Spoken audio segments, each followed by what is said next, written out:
Welcome everyone to Mailfuzz TV. I am Peter and today I'm going to be talking about the Pitt Season 1 Episode 14. It's called 8 PM. It is the penultimate episode of the season and it is of course going to be a spoiler review, so a warning for that. And it is a Patreon sponsored show. Thank you very much to Alison for making the pick. So Robbie had his breakdown at the end of last episode, and this episode very smartly opens with everyone else and the question of where is Robbie? Like, we need him. Dane is looking for him. Someone else wants his help. A third person wants his help, and people are looking around. And it ends up not being one of them who find him. It ends up being Whitaker, of all people, who just happens to go to that room because he needs a blanket for a patient who's cold. A patient who's helping spread rumors, which is a continuing thread that's continued from last episode.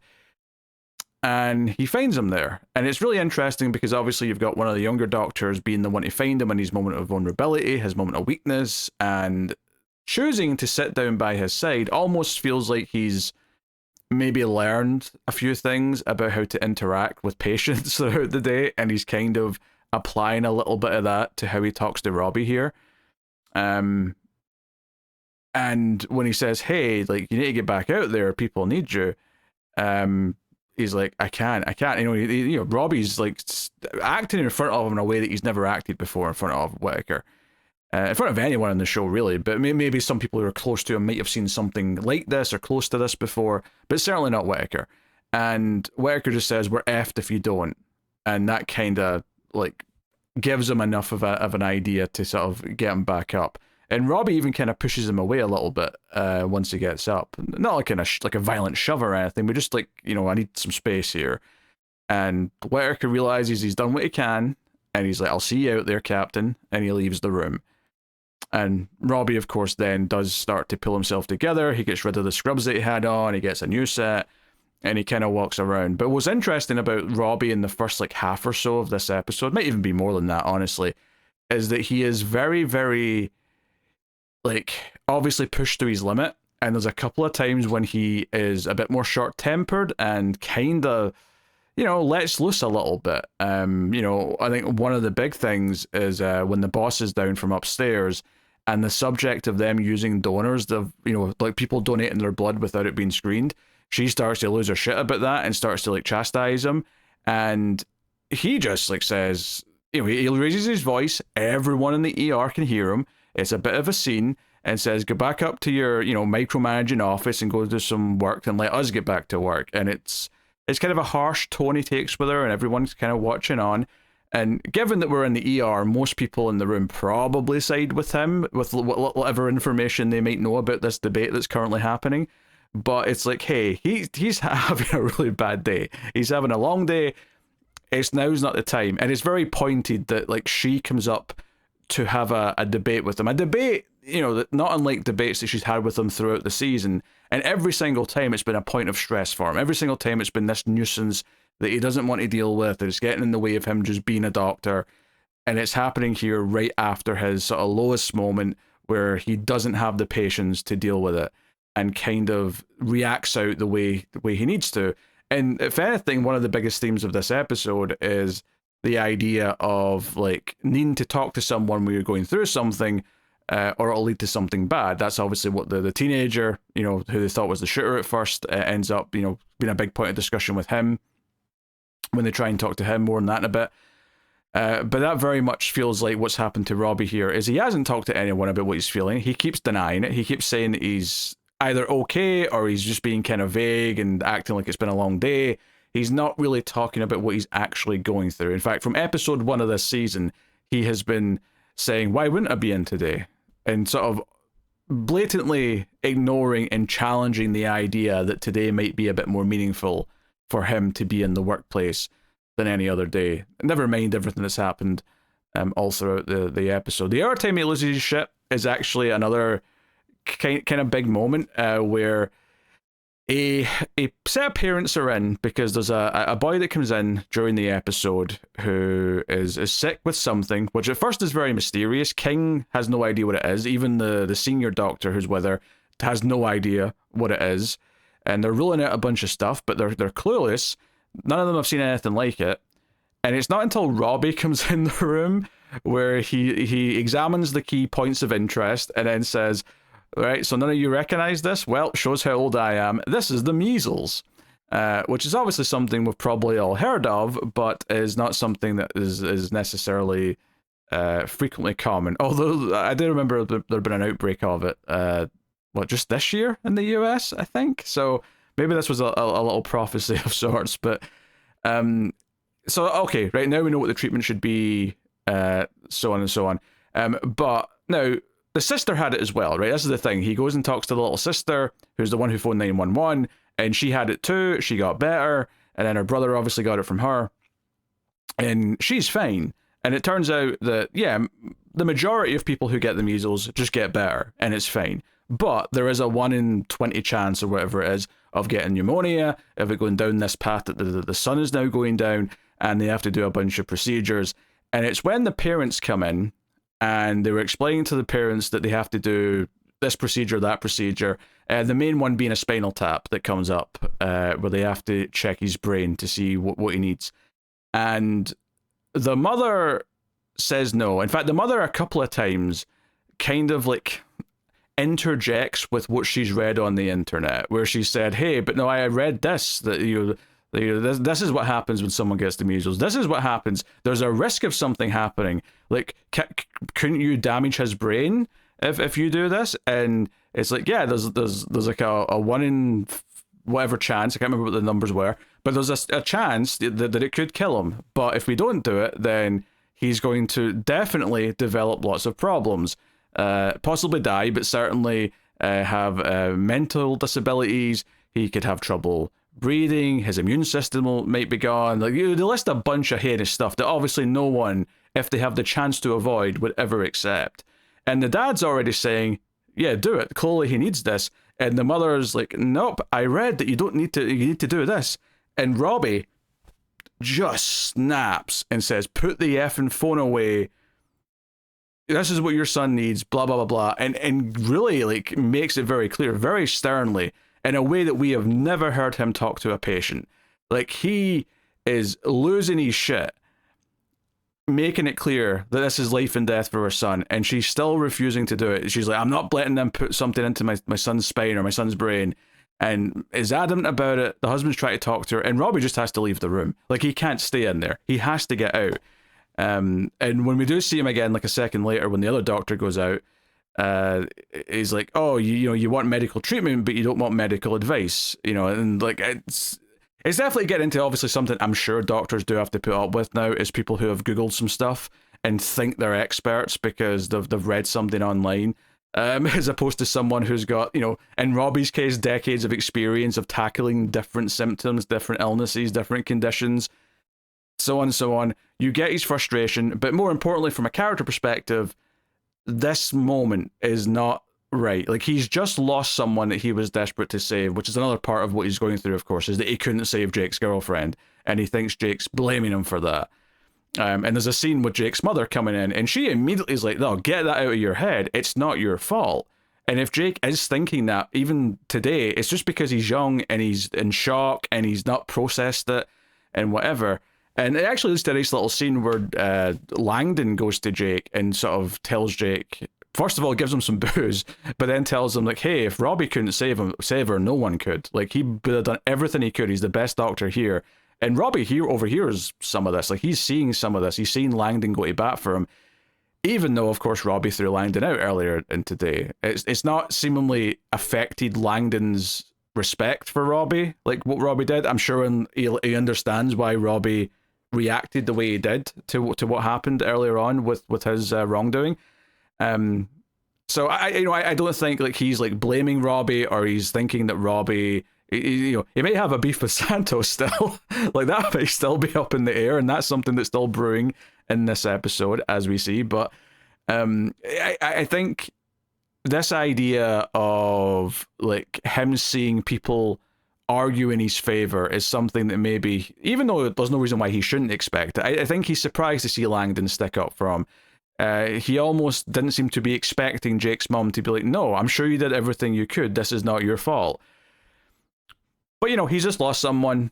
right? He's at the end of his rope, and this woman won't let them do the procedure that will highly mitigate. Well, there's a slight risk of something. Will highly mitigate all these things that will happen to this boy if they don't act. So it's very high tensions, and it's obviously a lot of big character stuff. There's a scene where Robbie talks to Whitaker and thanks him later in the episode, and obviously asks, "Hey, did you tell anyone about that?" And he's like, "No, of course I didn't." And the high point of that scene is absolutely Whitaker throwing back in Robbie's face the same words of wisdom that he gave him earlier in the season about finding balance. It's a nice little moment, and I think the performance from Robbie, when he realizes that he's getting his own words thrown back in his face in a good way, like not in like an insulting way. It's like, hey, a wise man once said this, and the way he smiles as he realizes what he's hearing is actually quite uplifting. Honestly, it's quite genuine, and I think it's a good moment. And he makes sure Whitaker knows that he's done a great job today. And that's something that a lot of the younger characters get this episode from one person or another. Is props for handling themselves today very well. On their first day of doing all this shit. King's told she's great. Javadi's one's kind of on its own, but like Javadi, Mateo actually sits Javadi down and says, "It's been a long day." This is it, because things do calm down a little bit, like during the episode where they realize, like, the mass casualties are over, we're into just back to normal stuff again. Which I'll talk about that as well in a second, because I think that's kind of a big deal. But he sits her down and gets her a drink, a juice box, and calls her by her first name, which I would never have guessed. Now, admittedly, I'm looking at IMDb right now. I can see it, but like, if you get said to me, "What's Javadi's first name?" and same with a lot of the other characters, to be honest, what are their first names? I would never in a million years been able to tell you. So because that's the guy that she's clearly had a crush on throughout the season, and she's made a fool of herself in front of him, it feels like it's a nice little ribbon being tied with him giving her props and saying she did a good job. You're a superhero, and all she can take away from it is he knows my name. So it's a cute little moment. It does the job, and gets that done. Yeah, and then Santos obviously is trying to avoid Langdon, and there's clearly some beef there. The doctor from the night shift is kind of recognizing it and does ask her what it is, but Santos kind of keeps ducking out the way, which I was actually very happy about. I was really starting to cringe at the thought that Santos might start spreading what happened around so that everyone finds out in a very unofficial way, especially when, like, we don't even know what the outcomes of all this is going to be. Maybe Robbie will choose not to report it. We don't know. But, and not that I'm expecting that per se, but still, it would be very, very unprofessional for Santos to just go around telling people, "Oh, I caught Langdon doing this." We've talked about this already. And she still has that same go-getter attitude. At one point in this episode, she says, "Hey, I'm leaving the boring yellow section. I'm going to go get some of that action in the red zone." Which, that's not the attitude that I think I would want my doctor to have, is I'm going to go get some action. And I think it's interesting that this doctor on the night shift gets on well with her, reasonably, and talks to her okay. But there's that one scene later on when Santos yells over to a patient something sarcastic, and this woman, the doctor, says to her, "Hey, your bedside manner sucks," and basically asks her a question, and Santos struggles to answer it, and she's like, "Hey, been a long day, your brain's mush, can barely think," and she's like, "Yeah, that's exactly how I feel." And then it seems like she's just sympathizing, and then the doctor says, "Yeah, well, the patient doesn't give a shit. So what's the answer to the question?" And it feels like this is the tougher love that she kind of needs, but maybe presented in the more appropriate way. Maybe this is what she needed her teacher to teach her these lessons and make her a bit more humble, but do it in maybe a way that perhaps the other characters haven't attempted to do so far over the course of this day. So I thought that was interesting, just to give like a different perspective on how to kind of maybe fix the perceived faults I think most of us will see in that character. So yeah, so that's interesting stuff. So yeah, I mentioned that the shift kind of goes back to normal halfway through or so in the episode. This moment I thought was quite poignant, actually, where they're like, "Hey, we've found out over the radio or whatever that the SWAT team have found the killer. He is already dead. It's over, and are we expecting any more injuries from the event? And they're like, no, they've cleared the site. It should be pretty much back to normal. And immediately we just get this thing where they turn the computer back to public mode, and Robbie takes off the white scrubs and puts his hoodie back on and puts the stethoscope round his neck, and it's like we're just back to what it was before. Like, everything just goes back to normal. We're back to being a normal ER for incoming patients. And it just kind of felt like, what, really? We're not even taking 10 minutes to breathe after what just happened. And I think it's getting the point across that, yeah, the wheel keeps spinning. It can't stop. And at this moment, I think showed that quite effectively. So you've got that going on, right? That sort of general, ever-present idea of stuff happening. And even something as simple as King, obviously she interacts with the little sister who comes in with the boy who had the measles, and there's a little funny moment where she realizes that her scrubs have blood all over them and goes, oh yeah, that's quite scary, and like takes her scrub off so she can not frighten the child any more than she's going to naturally be scared. And he goes through all the process of dealing with her and then talking to her and all that. And there's just some other little things sprinkled out of reuniting a mother with her daughter from the event, and other characters sprinkled around. It'd be impossible to remember every single one of them, to be honest. I think what's clear now that we're in the end game of the season and we're in this penultimate episode is how much the actual medical cases, generally speaking, aren't really the point. Even though, don't get me wrong, some of them present themes, some of them present topics to explore, like the parents not wanting to give the kids the thing. And I forgot to mention, actually, the woman who was doing the googling on the phone, their kids weren't vaccinated, and one of the first things the doctor said to them was hey, there's nothing unsafe about that vaccination, but the measles, on the other hand, is actually quite dangerous. And that kind of set the tone for the rest of that scene. I'm glad I remembered to mention that, because it kind of set you up for the attitude that these parents probably are going to have. And that's tackling a subject that's obviously something that comes up a lot these days, and certainly in the last 5 years came up a lot, is this idea of being scared of vaccinations for one reason or the other. So you've got those sort of things that present topics and ideas. But more than anything, the show is about the characters, and that's true of just about any TV show, really. But I think in this episode, I was really feeling how every single case the doctors were tackling in some way were challenging the characters in a different way. Either because it was Samira who was being talked through with Abbott for this procedure that's quite unorthodox, or they're jumping the gun at the very least. And it's once again one of these cases where we do this now in a risky way to save his life, or we wait for approval for tests and things like that, and he's definitely dead. So we might as well take the risky procedure, even though other doctors are scoffing and saying this is unorthodox, we shouldn't be doing this, blah, blah, blah, blah.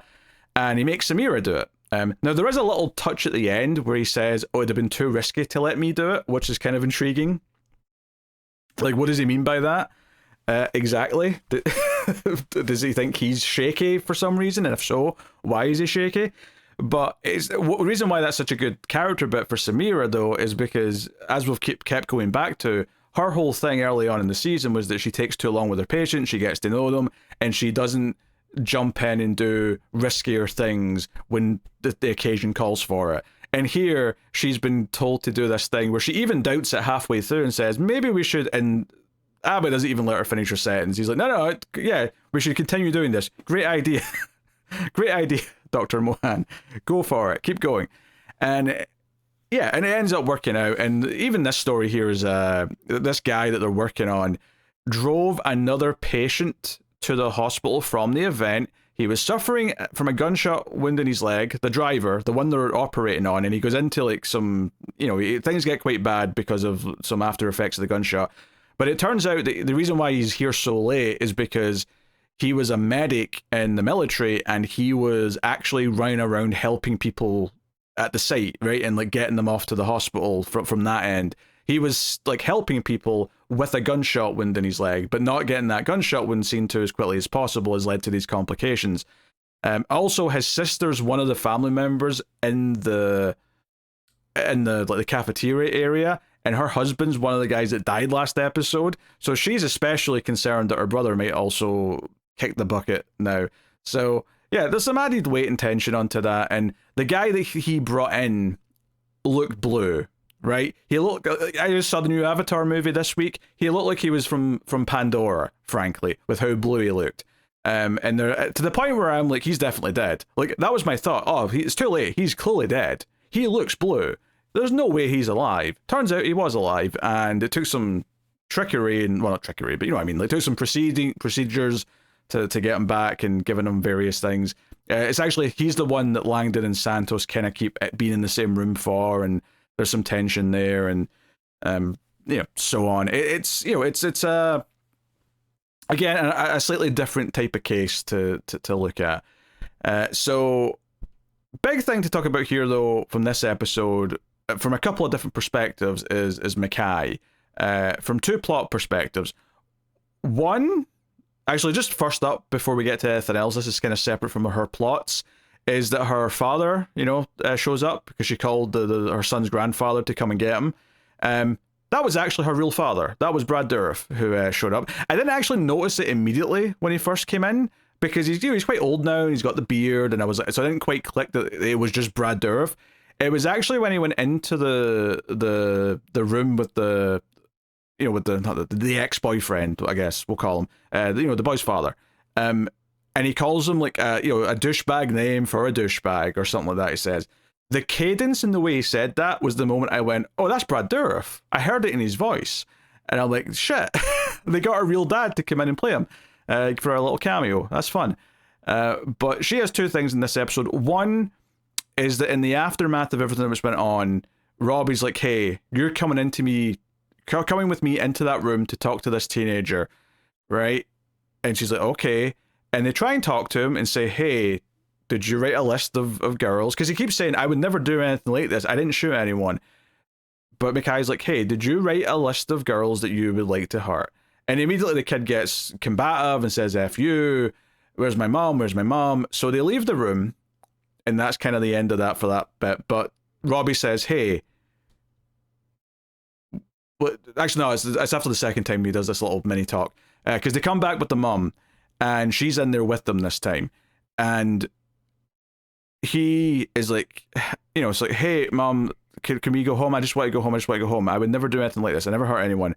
And the mother admits to him that she signed a petition to get him help, to speak to a professional. And Mackay keeps kind of trying to interject and said, hey, it's what's best for you. We just want you to talk to someone and work this out. We know this is a lot to take in, blah, blah, blah. And he just, like, at a certain point, when he feels, like, betrayed by his mother, just starts saying F off to Mackay again. He just keeps getting angrier, and they all leave the room, right? They all have to leave the room again. And it's here where Robbie turns to her and says, look, I wanted to, I suggested another way to deal with this, to try and go to him gently, but you called the police, you got him tackled to the ground and accused of things and thrown into a room, and now he's combative. Now he is, like, angry and determined to, like, fight us. This is your mess. You're going to have to help clean this up. And she doesn't really know what to do. So it's kind of this thing where she obviously had the best of intentions. She was worried about potential victims.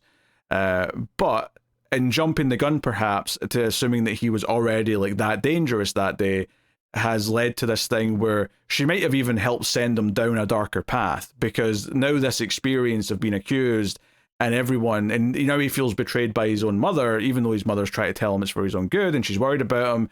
And I think the mother's little part here was actually quite good, where she said, hey, I saw them bringing in people from this incident, and I hate the idea that one day, this isn't the exact wording she used, but that one day this could be you, that one day, I could lose you over this anger, yada yada yada. It's something to that effect. And again, he doesn't listen. He's like a brick wall. Everything's just bouncing off, and he's getting angry and saying F off, and he's seething in that room. And that's kind of where we are with him. It feels like we've not really accomplished anything there. It feels like we're ending this in kind of a bitter note of, like, yeah, he didn't do the big thing, and he didn't do something extreme today, but it kind of feels like we've not made any improvements or any advancements to a healthier mind. It feels like, if anything, he might be even more spiteful and vindictive. Now, whether or not that ever means he does anything as extreme as this, it doesn't mean that, obviously. He might just go down a more normal, shitty path than anything else, but it's not helped, and it's kind of put them in this weird position. So I like I said last episode that I appreciated that he didn't turn out to be the person behind this, because that felt too neat. This feels a lot more grey area and messy, and I think that's better, because it's like challenging. It's making you think, well, what was the right thing to do here? Clearly, if he wrote a list of people that he said he wanted to hurt, that's a problem, and that's something that needs to be addressed. Now, was it addressed in the correct way? Did someone overstep? Those are questions that also I think are worth asking here. And I think you can see the point that she was making episodes prior when she made that choice, and I think you can see the point that Robbie's making now, that he now might be really, really tough to break through to, because now he feels attacked and wants to kind of like harden up and tell everyone to piss off. So you've got that going. And in the end of the episode, the cliffhanger for the episode is that there is consequences for what she did last episode, and that is tampering with her ankle monitor, where two, I don't know if we'd call them cops necessarily, but certainly people who check on people with ankle monitors, if nothing else, come in and ask if she tampered with it, and she's like, yep, I drilled through it, I was kind of trying to save lives. And they immediately, as soon as she shows that she's done this, they're like, all right, put your hands behind your head, you're getting arrested, that's it. Like, they don't have time to question or think about, or it's just immediate arrest. And Abbott and like Dana sort of start to like, you know, raise a stink and come, and the episode kind of ends before we see like the kind of the immediate aftermath of it. But it looks like she's getting arrested and she's going to be carted off. And you know that she was close to having this thing off for good. She didn't have that long left. This is probably going to put a hamper in like her getting like, you know, sole custody, or her son staying with her like in the more permanent basis like she thought she was going to get. Maybe that'll be something that the ex can use against her now that this has went kablooey. Maybe, you know, everyone in the hospital is going to stick up for her, and maybe that'll make a difference. But I don't know if it will, honestly. It kind of felt like, we don't care what the reason is. You did this and you weren't supposed to. So yeah, and I guess it kind of mirrors in a lot of ways the other plot we were just talking about, where in the moment, like, we understood why she did it, and it felt like the right thing to do from a moral perspective, but there's consequences for what she did now, and it might be messing things up worse than perhaps intended in the first place. So, yeah, I mean, it's actually kind of, I think the weirdest thing about this episode, honestly, is how much, aside from one or two characters in this cliffhanger, it almost felt like it could have been the finale. Like, it kind of felt like a lot of the characters had like a little moment of like, hey, you did great today. And that could be their final scene of the season, right? Like, I'm not saying that I don't expect to see any of the younger characters next episode, but if I didn't see any of them next episode, I wouldn't be that shocked, because it kind of feels like they all had their, like, a little goodbye scene this time. And we know we're transitioning to the next shift, right? And we're kind of just having some of our characters stick around to sort of finish up clearing some patients and whatnot. So I'm genuinely curious what the next episode is mostly going to be. Obviously, we'll deal with this cliffhanger up front, but I don't expect that to get resolved, just because it wouldn't make any sense. I feel like she's going to be taken away, and we'll find out what happened in season 2. Would be my guess.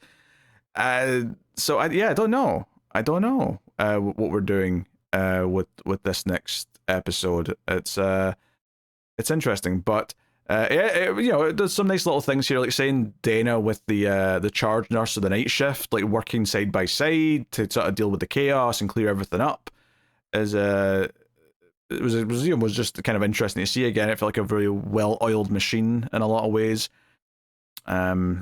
But yeah, you know, like I said, it did a really good job of like everyone noticing Robbie's absence in that first 5 minutes and just like feeling this idea of, we need him, where is he? And Whittaker gets his big moment to give him the pep talk and get him back on his feet, which, you know, felt like a really nice moment. So, you know, everyone gets kind of a thing. In fact, King, when she reunites the mother and daughter in the episode, now it's not a big plot line other than just, hey, my daughter's somewhere, I'll go find her, and she reunites them. But when she does, she kind of tears up a little bit when she leaves the room, and Robbie catches her, And he's like, hey, you okay? And she's like, oh, I'm, and she just kind of explains that she's happy, the mother reuniting with her daughter's getting to her. And she's like, I'm sorry, it'll never happen again. And Robbie's like, hey, never apologize for feeling something for your patients. Like, never do that. And I think it's kind of nice because obviously he was caught crying in a really moment of vulnerability earlier on. And this is not the same thing by any stretch. This is a very different moment. But it is a little bit vulnerable. It's a little bit like, hey, she's crying. And it's kind of nice for him, like, because he would have felt like a massive hypocrite for grilling her out for this. Instead he gave her words of encouragement, and it felt like a really positive thing. Robbie very much has that thing where he teaches a lot of the right lessons to people, but he's not able to 100% of the time follow what he says himself, right? He's guilty of, and this isn't hypocritical, this is just very human, right? Where he can teach the ideal thing you should do in a situation. He can teach how to try and find strength. But that doesn't mean that he's good at doing it himself, and that doesn't make him hypocritical. It just makes him, like I said, human. And him still preaching the same things, even though he's had a tough day, and even though he's kind of failed in some ways at practicing them, just shows how determined he is to teach the right things, and it shows just how much he believes in what he says, even if he does sometimes fail to do himself. And there's a genuine struggle there where most days he probably pulls it off. This is a day where he couldn't. And I like that. I like that element to it. So a lot of good character work going on here towards the end of the season. And I don't know. Like I said, I don't really know what to expect from this last episode, all things considered. I expect that Langdon and Robbie might have like a 1-to-1 at some point about what happened earlier, maybe resolve that a little bit. I could see, I don't know what else, actually. Obviously, we'll wrap up the Mackay stuff early on, right? I expect we'll just pick up there and finish from that point. But yeah, I don't know what to expect next episode, honestly. Maybe it'll just sort of end with this idea of like, it's going to still keep going. It's just that these characters are done for the day, and that's it. Robbie gets to go home. And I suspect he might be the last one out of the main cast to go home. Everyone else will probably leave throughout the episode, and then he'll be the last one for us to end on. So that would be my guess, just to kind of mirror the start of the season in some ways. But there you go. That's my thoughts on the penultimate episode of The Pitt Season 1. Let me know what you thought of this episode in the comments. And of course, like, subscribe, all that stuff helps. And you can support all the content over at patreon.com/MailFuzzTV or via YouTube membership. Any support is greatly appreciated. Thanks to everyone who already does. That has been me. I'll see you guys next time. Keep watching TV. Have you got any vanilla?